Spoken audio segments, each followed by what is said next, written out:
السلام علیکم کلاس 10، کیا حال ہیں آپ سب کے؟ اچھا، پچھلی کلاس میں ہم نے 5 اشعار تک کی تشریحات کی تھیں اور آج ہم شعر نمبر 6 کی تشریح کریں گے۔ تو جن بچوں کے پاس اگر کام نہیں ہے تو وہ کام بھی کر سکتے ہیں، اور جن بچوں کے پاس کام ہے تو یہ ان کا جو ہے وہ ریویژن ہے، اس کو وہ پڑھیں گے، سنیں گے، سمجھیں گے اور یاد کریں گے۔ تو شعر نمبر 6 ہمارے پاس ہے نظم حمد کا۔ یہ لال و گوہر ہیں جو بکھرے پڑے، زمیں سے بھی ہیں ان میں اکثر بڑے۔ منزل بالا شعر میں شاعر اسماعیل میٹھی اللہ تعالیٰ کی عظمت کو بیان کرتے ہوئے ستاروں کا ذکر کرتے ہیں اور کہتے ہیں کہ آسمان پر ہیرے جواہرات کی طرح ہیں جو اپنی چمک دمک سے ہمیں اپنی طرف متوجہ کرتے ہیں اور رات میں آسمان کو روشن رکھتے ہیں۔ شاعر مزید کہتے ہیں کہ ان میں اکثر تو ہماری زمین سے بھی بہت بڑے ہیں۔ یہ اللہ تعالیٰ کی عظمت کی ایک واضح دلیل ہے کہ اتنے بڑے اجسام خلا میں تیر رہے ہیں۔ تو سمجھ میں آئی آپ کو تشریح اس کی؟ ٹھیک ہے، اس کا مفہوم بھی میں آپ کو واضح کر دیتی ہوں کہ ستاروں کا ذکر ہو رہا ہے کہ ستارے جو آسمان پر ہیں وہ کس کی طرح ہیں؟ وہ لال و گوہر کی مانند ہیں۔ جس طرح کے ہیرے جواہرات ہوتے ہیں، چمکتے دمکتے ہیں، اس طرح ستارے بھی آسمان پر چمک دمک رہے ہیں اور اپنی چمک دمک سے سب کو کیا کرتے ہیں؟ اپنی طرف متوجہ کرتے ہیں کہ ہم ان کی طرف توجہ دیتے ہیں، ہمیں نظر آتے ہیں چمکتے ہوئے تو ہم کو دیکھتے ہیں اور اللہ تعالیٰ کی قدرت دیکھ کر ہم حیران ہوتے ہیں، کیونکہ رات کے وقت یہ پورے آسمان کو روشن رکھتے ہیں۔ ٹھیک ہے، اچھا، اب یہی بتائی جا رہی ہے بات اس شعر میں کہ زمین سے بھی ہیں ان میں اکثر بڑے۔ تو سائنسی لحاظ سے تحقیق سے یہ بات واضح ہو گئی ہے کہ کچھ ستارے جو ہیں وہ ہمارے زمین سے بھی جو ہیں وہ سائز میں بڑے ہیں، اور جو اس بات کا ثبوت ہے کہ اللہ تعالیٰ کتنا عظیم ہے، کتنی قدرت کا مالک ہے، اور اس کی ایک روشن دلیل ہے، یعنی کہ ہم اس سے اللہ تعالیٰ کی عظمت کو سمجھ سکتے ہیں، اس کی کبریائی کو ظاہر کر سکتے ہیں، بیان کر سکتے ہیں، اور پھر اتنے بڑے اجسام خلا میں تیر رہے ہیں۔ اب شعر نمبر 7 دیکھیے۔ یہ قائم ہے تیری ہی تقدیر سے، بندے ہیں پہم سخت زنجیر سے۔ اب اس شعر میں شاعر اللہ تعالیٰ کی تعریف اور توصیف بیان کرتے ہوئے کہتے ہیں کہ یہ بڑے بڑے ستارے، یہ دیو ہیکل اجسام فلکی، سب اللہ تعالیٰ کی قدرت سے قائم و دائم ہیں۔ وہ اللہ تعالیٰ کے قائم کردہ اصولوں کے تابع ہیں جسے ہم تقدیر کہتے ہیں۔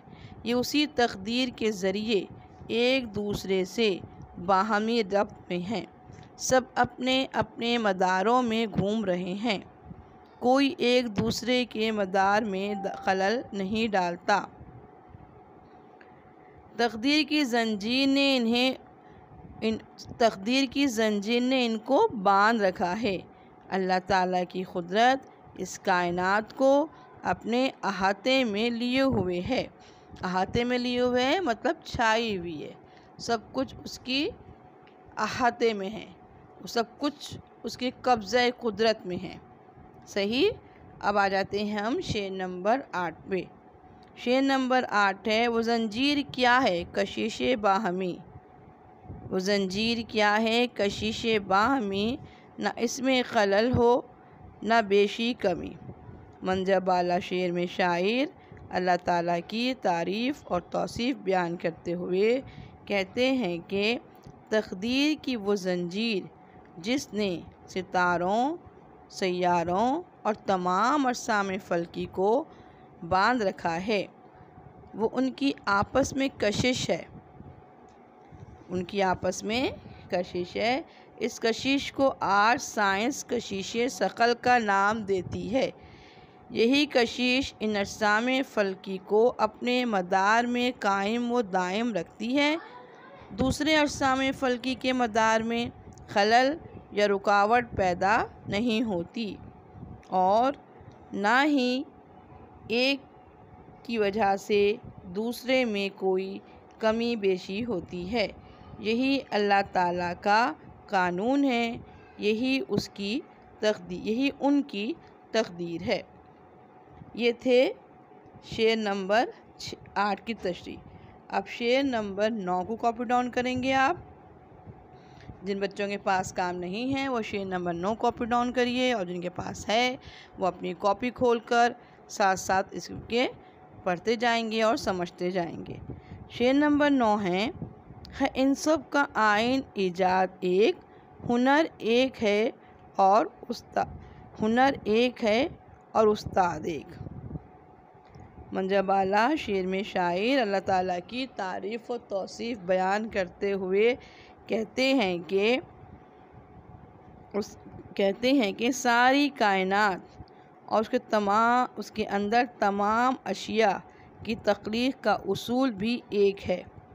یہ میرے رب کا کمال ہے جو واحد و یکتا ہے، وہی اس ساری کائنات اور اس کے اندر ایک ایک چیز کا خالق اور اس کو چلانے اور پالنے والا ہے۔ اللہ تعالیٰ کی ذات اس کی تخلیق کرنے سے پہلے بھی موجود تھی اور ان کے ختم ہونے کے بعد بھی موجود رہے گی۔ وہ جب چاہے گا لمحہ بھر میں یہ سب کچھ تباہ و برباد اور ختم ہو جائے گا، مگر وہ قائم رہے گا کیونکہ اللہ تعالیٰ کی ذات اس کائنات سے ماوراء ہے، وہ لازوال ہے، وہ لافانی ہے۔ ٹھیک ہے بچوں، اس طرح سے 9 اشعار کی تشریحات میں نے آپ کو دے دی ہیں، یقیناً آپ کو سمجھ میں بھی آ گئی ہوں گی۔ ٹھیک ہے، اچھا اب ہمارے پاس ہے اس کے سوال جواب، جو کہ ہم انشاءاللہ اگلی کلاس میں کریں گے۔ یہاں تک کہ آپ تشریحات کرنی ہیں اور اس کو بار بار پڑھنا ہے تاکہ آپ کو ازبر ہو جائے۔ اگلے لیکچر تک کے لیے مجھے اجازت دیجیے۔ اللہ حافظ۔